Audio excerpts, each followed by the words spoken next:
Hi, everybody. I'm Dennis Daly. I spent 20 years with United Press International, most of it with the old UPI Radio Network. And my favorite assignment was going on the road producing and hosting American Montage. It was an hour-long weekly program. Now here's an edited version of one of those shows. The Arts and Entertainment Network is this weekend celebrating the 10th anniversary of its very, very well-received Biography series. It was 10 years ago that A&E started airing Biography once each week. Well, about 3 years ago, it became a daily series, and it is a staple of arts and entertainment. So to celebrate the 10th anniversary of the A&E Biography series, A&E commissioned the Peter Jones Production Company, and you've seen a lot of Peter Jones' work on the American Movie Classics channel, commissioned Peter Jones to put together a biography on Judy Garland. So we're going to the party where that biography was first premiered for the press. As I walked into the party that evening, I saw a woman sitting on a chair with a cane. I couldn't remember her name at first. As a matter of fact, I had to ask someone who she was. Marcella Rabwin. If the name doesn't mean anything, let me tell you, she was David O. Selznick's longtime assistant, and other than having that great tie to the movies, she married a gentleman who ended up to be the family doctor of the Gum family. Gum was Judy Garland's real last name, you know. I asked Marcella Rabwin first what it was like to be among old friends at a party where there were indeed so many familiar faces. This is one of the great excitements of my life. I'm an old woman now. I'm pushing 90, and I know that there are at least 1,000 youngsters who know my name and write me. I have a correspondence which is like a fan club, but only not organized. These are all Gone with the Wind admirers, and I get such a kick out of these letters and the cards and the Valentines. It's a wonderful thrill. I had no idea this would happen. What was it like after that? And if you look at the documentary on how Gone with the Wind was made, it was a labor of love, but a tremendous, hellacious amount of work to finally get it premiered. It was a happy thing to have finished because it was made in chaos. The studio was in a turmoil. Everybody hated everybody else. And Victor Fleming, who was a very sweet, nice guy, was the source of much of it. We had a terrible time with that film. Well, he ended up, as the press department said, I guess, having a nervous breakdown, right? Did he have a nervous breakdown? Or did the studio? Well, the studio, of course, survived him. But making that picture was the most onerous thing I have ever done. And David Selznick was absolutely a dog, working like a dog. It was a tremendous job, and he did most of the writing, you know. Had most of it. I guess the only real script was in his head, which must have made editing a tough thing to do. Every morning I've had a nervous breakdown. They have been able to go back and get some wonderful clips of Judy's performances and to talk to a great number of people whom Judy Garland knew and worked with, including Marcella Rabwin, the woman we've been talking to. She is, as she mentioned, about 90 now, a special assistant at one time to David O. Selznick, the man who brought us Gone with the Wind.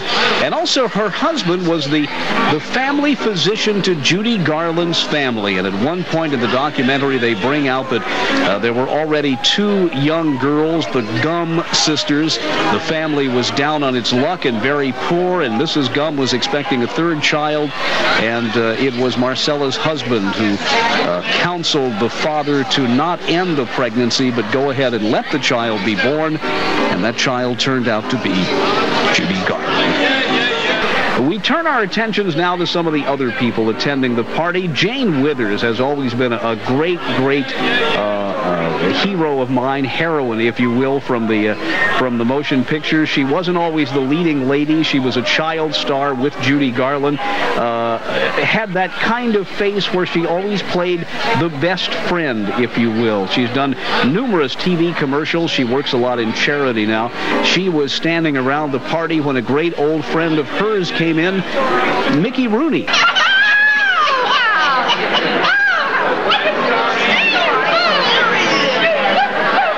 I had a chance to talk to Jane Withers about her career, about Judy Garland, and about her reunion with Mickey Rooney. Oh, it was joyful. Can you tell people who think of Hollywood only as the kind of sleaze that this was a community, that you went to PTA, that you went to Girl That's Scouts? your boots. Well, I've always gone to PTA because I have 5 grown children now and 5 grandchildren. So PTA was very much a part of my life. But no, Hollywood, I was blessed with coming here in 1932 from Atlanta, Georgia. I was 5 years old and had gone as far as I could go as Dixie's Dainty Dewdrop in Atlanta. So it was time to move on to bigger and better things. So we came out here and, of course, did know a soul. And I did extra work for about a year. I did over 100 films. And then finally got my big break with Shirley Temple in Bright Eyes in 1934. And it was released in 1934. We made the film in 33. But during that time, I did a radio show. And Mickey was then Mickey McGuire of Mickey McGuire Comedies. And he was the guest star occasionally on that show. Judy Garland was one of the Gum sisters. And they were on the show occasionally. Sidney Miller, darling Sidney Miller, was the MC, and he later worked with Donald O'Connor in many films and on the road touring with Donald for a very long time. And there were a lot of very talented, wonderful young people on that show. And they have all grown up and made names for themselves, and it's been a big thrill. But our films were so different then. They had good morals and happy endings. And I'm a great believer in both of those things. I ran across Ronald Neame, who looks like he should come from Central Casting. You look at him, you know he's from the United Kingdom. He came to America and became a director here and directed Judy Garland in one of her favorite movies. I asked Ronald Neame about just how complicated Judy Garland was, how she really seemed to be more than one person, a lot of personalities wrapped up into one. Well, she was 3 or 4 people wrapped into one.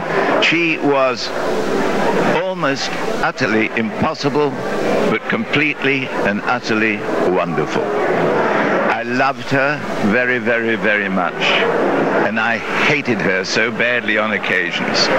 And the same in reverse. I directed her in her last film. And when she loved me, she used to call me Pussycat. And when she hated me, she'd say, "Get that Britisher off the set." She, of course, was a lovely actress as well as a great performer. And we had a wonderful time together. But you know, Judy had a hell of a life. I mean, from the age of about 9, she just was put into a limousine, taken to the studio, filmed all day long, shoved in a limousine, taken back home again, year after year. She never had a chance to grow up. She never had a chance to be, you know, an ordinary gal. And so she had her problems. But she cared desperately. And I am very, very glad I had the opportunity to work with her, believe you me. And I miss her. At one time, he was the highest-rated movie star in the world, and then fell from grace, went through a series of marriages, and as we remembered when they honored him at the Oscar presentation many years ago, he had fallen so far that he couldn't find a job. Mickey Rooney. I went up to Mickey, who, believe it or not, is shorter than I am, and a little bit more round, and I asked Mickey about his association with Judy Garland and accidentally said the wrong thing. I told him I wasn't going to ask about the bad times, the dark times, and at that point he interrupted me. There's nothing bad to say about Judy. Judy is one of the greatest traditions and women and talents that will ever live.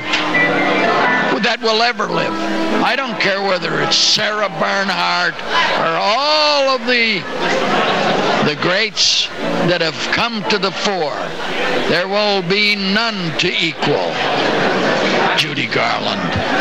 I think one of the sweetest things I ever heard was in an MGM documentary, you saying that she was always with you. She is.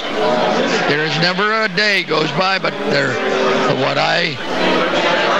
Believe it or not, I'll talk to her. An amazing man, Mickey Rooney.